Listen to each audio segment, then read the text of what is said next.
Le jugement qui a été rendu par la Cour d'assises de Paris est un jugement qui est très surprenant. Il est très surprenant parce qu'à l'absence de tout élément matériel, de toute preuve, de tout élément médical, il a été décidé de privilégier le récit d'une parole plutôt que d'une autre. Personne n'était dans la chambre du Marriott ce soir-là.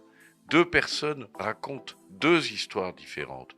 L'une raconte une histoire de viol, l'autre raconte une histoire d'une altercation intervenue entre les deux. Il faut des preuves matérielles pour établir l'une ou l'autre des récits pour décider si oui ou non c'est la vérité. Par conséquent, le jugement, en faisant choix de croire la victime et en faisant l'intention de ne croire que la victime, le jugement évidemment est critiquable et méconnaît les principes de la présomption d'innocence.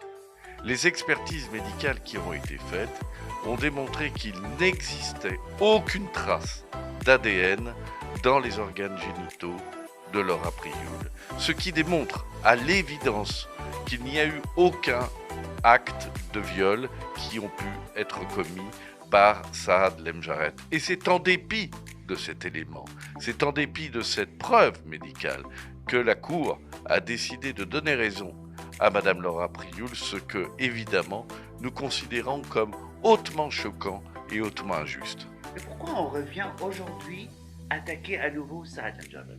Alors, pourquoi autant de temps depuis les faits? Parce que la justice est lente en France. Parce que la justice prend son temps en France. Parce que Madame Prioul a décidé de faire en sorte que cette procédure dure longtemps en refusant, alors que c'était la volonté juge, que l'on aille devant un tribunal, ce qui aurait fait une décision rendue en 2019, plutôt que devant la cour d'assises, ce qui est une formation criminelle large et dont la mise en place est beaucoup plus longue. D'accord. Alors là, ce qu'il a devant lui, Saad Lemjarret, de faire un appel. J'imagine, ils ont des jours des procès, de faire un appel. Mais qu'est-ce que ça va changer quand on fait un appel, juridiquement? Nous avons en effet 10 jours pour réfléchir, 10 jours pour analyser la décision de la Cour.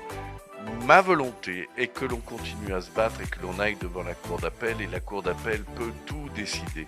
C'est-à-dire que la Cour d'appel peut décider d'annuler le jugement qui a été rendu et de rendre une autre décision rendant son innocence à Saad Lemjarret. Et à votre avis, comment ça va finir?